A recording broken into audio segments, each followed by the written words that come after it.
नमस्कार, मैं आचार्य अनुपम जौली। कुंभ राशि वाले लोगों के लिए आगामी सप्ताह का राशिफल लेकर आए हूँ। आगामी सप्ताह से मतलब है 9 मार्च से 15 मार्च।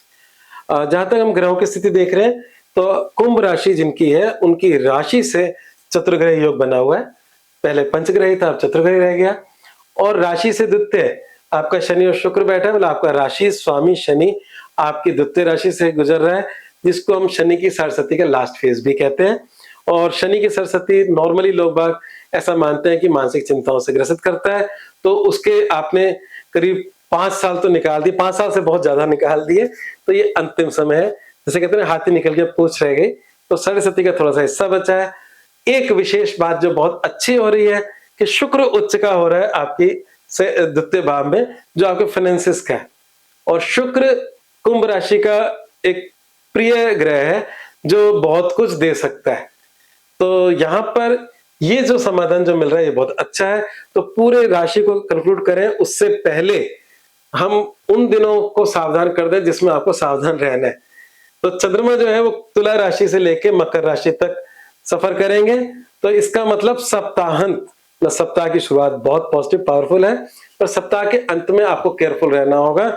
सप्ताहांत का मतलब 14 मार्च सुबह 9:33 से 16 मार्च रात्रि 6:14 तक का जो समय है, वो आपके लिए व्यर्थ के खर्चे, व्यर्थ की भागदौड़, व्यर्थ के नुकसानों में बीत सकता है। तो उस समय आपको, जब समय खराब कहते हैं तो ये तो करोड़ों अरबों लोगों के लिए बोलते हैं हम लोग, सबके जिनकी कुंभ राशि है, परंतु हर किसी का गणित अलग अलग होता है कुंडली के अनुसार, जो उनकी रियल कुंडली है। तो इसलिए हम आपको एक तरह से सुरक्षात्मक बात करते हैं कि इस समय अगर आप केयरफुल रहोगे तो बच जाओगे। तो हर किसी के साथ समस्या नहीं आ रही है, तो हमें बस जैसे मान लीजिए एक फिसलता रास्ता है, आपको संभल के चलना, नहीं तो फिसल जाओगे। ये बिल्कुल ऐसा ही हमारा मतलब बातचीत होती है। तो उसको आप अगर समझ लेंगे तो आप उस बुरे समय को भी बेहतर कर सकते हो। चलिए बात करते हैं कि बाकी ग्रह आपके जीवन में क्या क्या डाल रहे हैं असर। तो सबसे पहले अगर हम स्वास्थ्य की बात करें, तो स्वास्थ्य के लिहाज से वक्री बुध, अस्त अस्त मंगल, सूर्य और राहु का कॉम्बिनेशन आपकी राशि से गुजर रहा है, जो अनेक प्रकार से आपको मानसिक चिंताएं दे रहा है, जबरदस्ती की।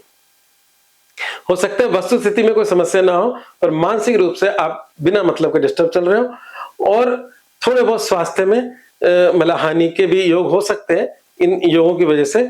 और सारा खेल दिमाग का है, दिमाग की वजह से हमारे जीवन में कई प्रकार के ब्लॉकेजेस आ सकते हैं।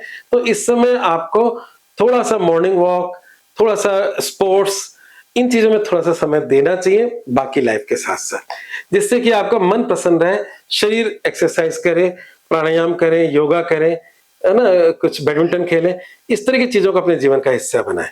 बात करते हैं आपके जीवन में करियर, व्यवसाय, नौकरी और वित्त का। तो एक अच्छी बात हो रही है वित्त के लिहाज से, इनकम के लिहाज से।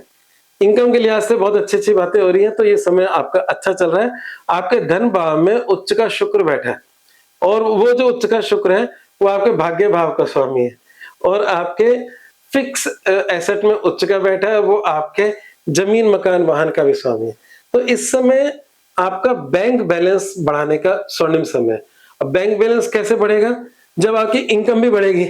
इनकम बढ़ेगी तभी तो बैंक बैलेंस बढ़ेगा। या सेकंड हाउस, पुराने जमाने में जब राजा महाराजाओं का जमाना था, और ज्योतिष के ग्रंथ तो 5000 साल पुराने बृहस्पति शास्त्र है, तो उस समय नोट तो नहीं चलते थे हमारे ना, रिजर्व बैंक वाले। तो उस समय खजाना राजा का होता था हीरे, जवाहरात, सोना, चांदी। तो शुक्र जो है वैभवता का प्रतीक है, वो भी हीरे, जवाहरात, सोना, चांदी की बात करता है, और वो आपके फिक्स एसेट में उच्च का है। तो इस समय ज्वेलरी जैसी चीजें खरीदी जा सकती हैं, बैंक बैलेंस बढ़ सकता है, जमीन मकान में आपका खर्चा हो सकता है, क्योंकि शुक्र जो है वो जमीन मकान का भी स्वामी है। तो जो भी आपके फिक्स एसेट वैभवता में बढ़ोतरी कर रहे हो, ऐसा कुछ आपके जीवन में हो सकता है। अब इनकम कैसे बढ़े? इनकम का स्वामी बृहस्पति, जो बृहस्पति की दृष्टि है, दृष्टि को बहुत शुभ लाभकारी मानते हैं। वो वक्री चल रहे थे लंबे समय से, 11 मार्च को वो मार्गी हो जाएंगे, और उनकी दृष्टि पहले भी थी और अब भी है। तो कहीं ना कहीं आपकी इनकम में बढ़ोतरी के योग पिछले कुछ समय से, लंबे समय से चल रहे हैं।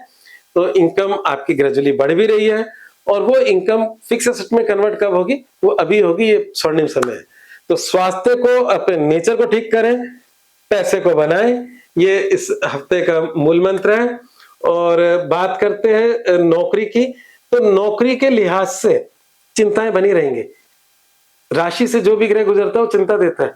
तो स्वयं का ग्रह नहीं देता, चंद्रमा नहीं देता, बाकी ग्रह देते हैं। तो मंगल जो है वो अस्त बैठे हैं आपके करियर के, तो करियर की चिंताएं हैं।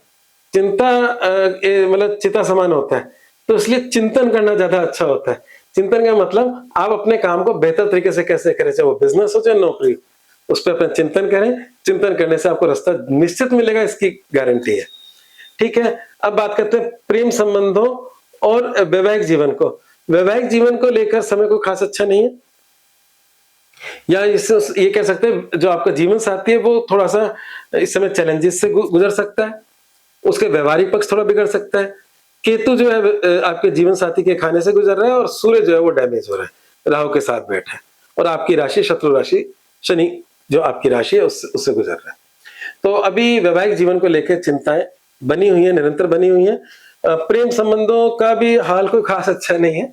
जिनके प्रेम संबंध चल रहे हैं उनका भी जो स्वामी बुध है वो वक्री होकर अस्त है, तो डिस्टर्ब भी चल रहा है। तो प्रेम और शादी ये दोनों ही इस समय चिंताएं दे रहे हैं। आने वाले समय में दोनों का समाधान हो जाएगा, पर अभी चिंता युक्त समय चल रहा है। ठीक है, अब महासमाधान की बात कर लें तो महासमाधान में इसी सूर्य जो चिंता दे रहा है उसको ठीक करें, सूर्य को जल चढ़ाएं, हरा चारा गाय को डालें। तो ये दोनों सूर्य और बुध, इन दोनों को ठीक करो, आपका समाधान होगा। और मूल मंत्र क्या है, अपनी जिम्मेदारियों को एक एक करके निपटाएं। जैसे मैंने कहा कि आपने बिना मतलब की परेशानियां दिमाग में डाल रखी हैं, उसको एक एक करके पूरा करो। सबको लेकर चलोगे तो कुछ भी नहीं होगा, है ना। तो ये ही मूल मंत्र है इस बार का। मेरे चैनल को सब्सक्राइब करना ना भूलें। आज बस इतना ही, धन्यवाद।